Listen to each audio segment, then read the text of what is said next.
and welcome to Ukraine Weekly. This week, Ukraine continued to strike deep inside Russia, striking oil refineries, logistic hubs, and other infrastructure that supports Moscow military efforts.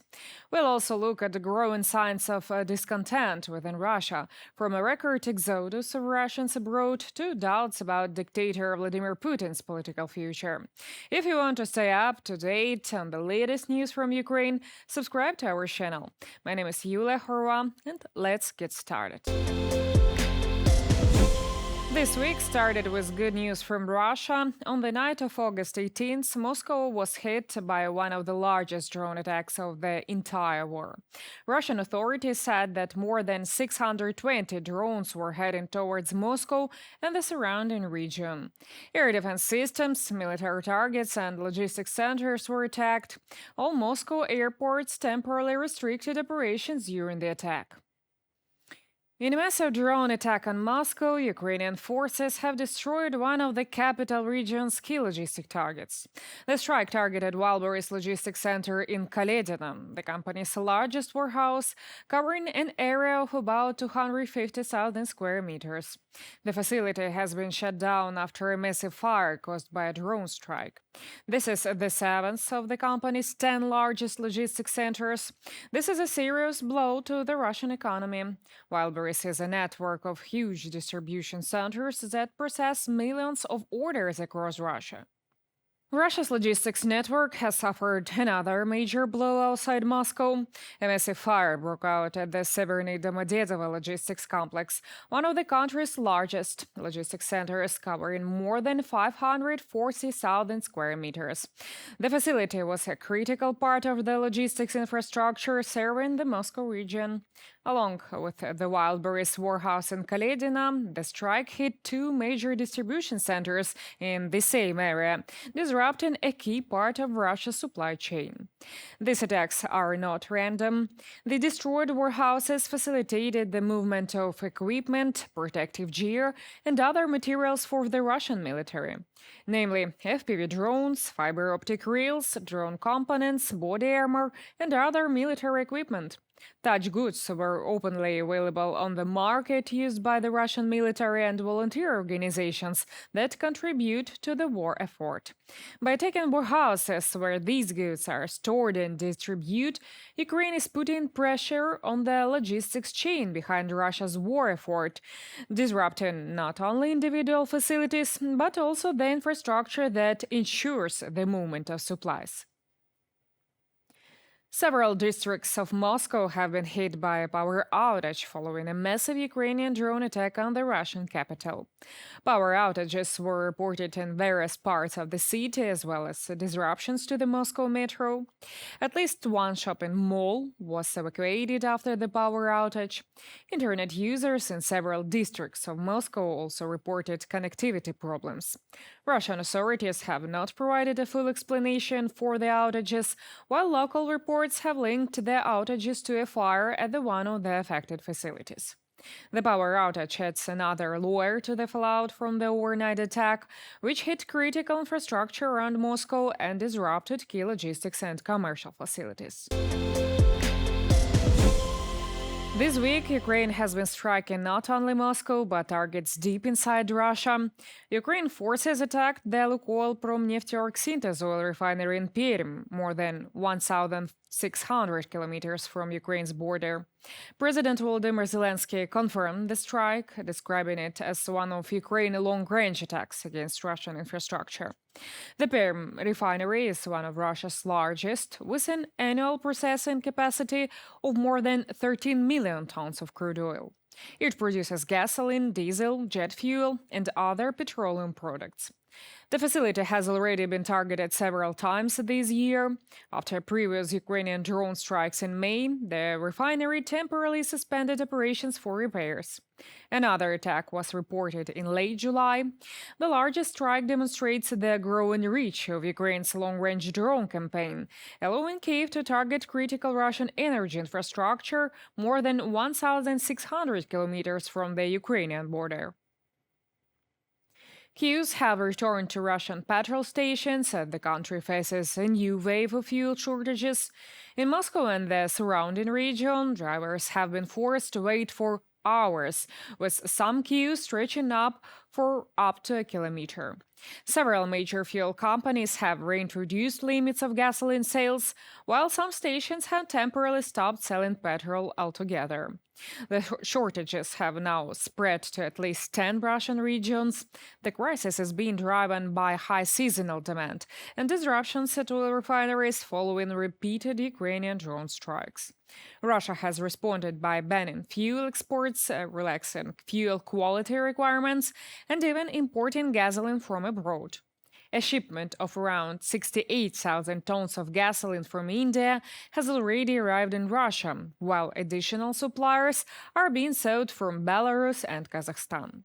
For a country that has long been one of the world's major fuel exporters, importing gasoline to keep domestic filling stations supplied is a striking sign of the pressure now building inside Russia's energy system.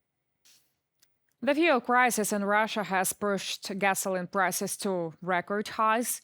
In some regions of Russia, drivers are now paying as much as 140 rubles per liter for gasoline. It's about $1.70 at the current exchange rate. The comparison with Western markets is striking. For example, in the United States, the national average price for regular gasoline is currently about $4 per gallon. It's about $1 per liter. This means that gasoline that sells in Russia for 140 rubles per liter costs the Russians almost twice as much as the average price at gas stations in the United States. The fuel shortage in Russia has become too severe as Moscow is switching to imported gasoline, particularly lower grade Euro 2 fuel from countries such as India and Morocco. The results of such measures are not long in coming. Russia cars are increasingly breaking down due to low quality fuel.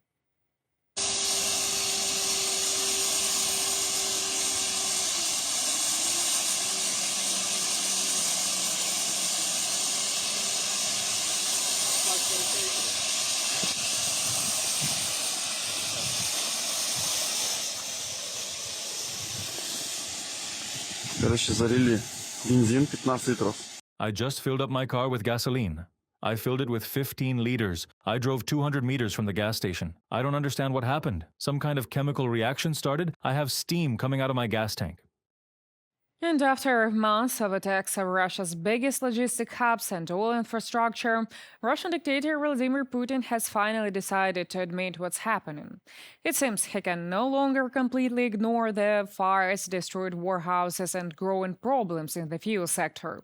But Putin hasn't to reassure everyone. Don't worry, nothing critical is happening. It's clear that a number of factors are affecting economic growth, including external pressure and attacks on industrial facilities and infrastructure. Of course, there are no critical consequences from such attacks, and there never have been, nor can there be. But they certainly do harm. That's obvious. We understand, see, and know this. Our trade infrastructure is operating effectively and reliably. Work is certainly under pressure, but everyone involved in this sector is coping well with the challenges posed by the times. Do you think Ukraine strikes are creating serious problems for Russian economy? Let us know in the comments. Are these attacks already having a real impact on Russia's ability to sustain the war? Or can the Russian economy continue to absorb the damage? We want to hear your opinion. One of Russia's most influential economists has a very different view than Vladimir Putin. Andrei Klepach, chief economist at Russian State Bank, says that Russia could lose a war of attrition against Ukraine if the West continues to support Kyiv. We're lagging behind. We are losing both technological and economic competition in the world. And as I have already said, we are losing it not only to China and the USA, we are losing it to Ukraine in some ways. The economy of Ukraine, of course, is destroyed in some part, a demographic catastrophe. But once again, the Ukrainian economy, despite everything, is surviving. Of course, there is huge financial assistance there. With such assistance for military expenses and their own expenses, it is approximately almost 50% of our budget. We will not win the competition in this war of attrition. We have the illusion that everything will fall apart there. It has not fallen apart and will not fall apart. Andrei Klepak, Chief Economist at Russian State Bank Bank. Andrei Klepak was fired from Russia's state-owned Bank after warnings that Moscow could lose a long war of attrition. And now, from inside Russia, there is another alarming signal. Russians are increasingly looking for a way out. Russia's Federal Customs Service reported record passenger traffic at the Verkhnyi Lars checkpoint on the Georgian border. More than 20,000 people crossed the checkpoint on August 18th alone. And this is the highest number ever recorded. And over the past week, more than 17,000 people have crossed the border every day. Russian authorities partly attribute the surge to a surge in tourist arrivals, but the figures also fuel speculation about growing fears of a new wave of mobilization and worsening conditions inside Russia. Russians are losing face, and a recent opinion poll shows that many no longer see dictator Putin and the country's future president. A poll conducted in August by the Ukrainian sociological portal found that 86.2% of Russians believe the country is heading in the wrong direction, while 75% say their family's financial situation has worsened over the past year. The shift is also evident in attitudes toward political leaders. In a hypothetical presidential election, Moscow Mayor Sergei Sobyanin would receive 47.6% support, Prime Minister Mikhail Mishustin 31.1%, and Defense Minister Andrei Belousov 36.7%. Putin would come in fourth place, receiving just 34.1%. More than a third of respondents, 34.2%, said they saw a future for Russia without Putin. At the same time, the poll shows that Russians are not necessarily turning to the opposition. Instead, they're increasingly turning to technographic fixtures within the existing system. Dictator Putin is also not successful on the front.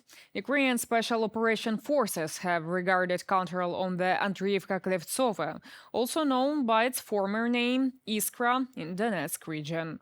The operation was carried out by operators of the 3rd Special Operation Regiment in cooperation with psychological operation centers. Around 30 Russian soldiers were taken prisoner during the operation. Russian forces had been trying to infiltrate the settlements in small groups and establish positions. Ukrainian special forces conducted a ground operation to push Russian troops out and restore Ukrainian control of the settlement. The operation is another Ukrainian success on the Alexandrovka axis, where Ukrainian forces have recently been conducting counteroffensive operations. Ukraine continues to use medium-range strikes to disrupt Russian military logistics deep behind the front lines. Ukrainian drones are targeting trucks, fuel supplies, ammunition, and key transport routes, making it increasingly difficult for Russian forces to move personnel and supplies to the battlefield. Russia is trying to adapt, but Russian forces have begun deploying mobile fire teams alongside supply convoys to protect trucks from Ukrainian drones, but the measures are proving increasingly difficult to sustain, as Ukrainian drones expand the range and intensity of attacks on logistic routes. The result is a growing logistical dilemma for the Russian army. More resources have to be diverted to protect the supply chain, simply to keep supplies moving to the front. With no major successes on the battlefield, Russia continues to issue threats. This time, Russian Foreign Minister Sergei Lavrov targeted Britain. Lavrov said Moscow had the right to view the direct participation of British missile forces in strikes on Russian territory as Britain's participation in the war.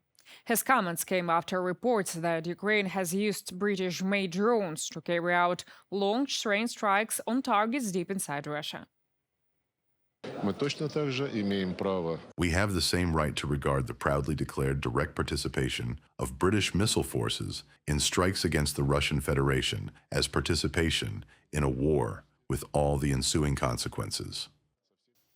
Britain was quick to respond to Moscow threats and made clear they will not change its policy.